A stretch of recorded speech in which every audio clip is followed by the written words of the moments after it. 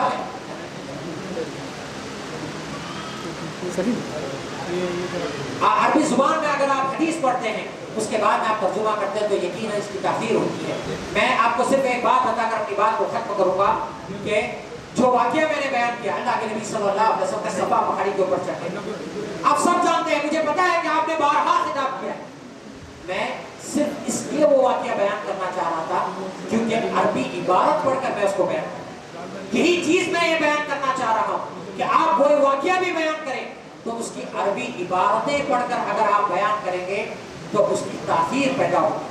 اس لیے کوشش کریں کہ اپنے خطاب کو جامع سے جامع بنانے کی، تاکہ وہ مؤثر ہو اور لوگ اس سے فائدہ اٹھا سکیں اور وہ ہم تمام کے لیے سفید آخرت بن سکیں۔ اللہ رب العالمین سے دعا ہے اللہ تعالیٰ ہمیں نیک عمل کرنے کی توفیق عطا فرمائے۔ آمین۔ السلام علیکم ورحمۃ اللہ وبرکاتہ۔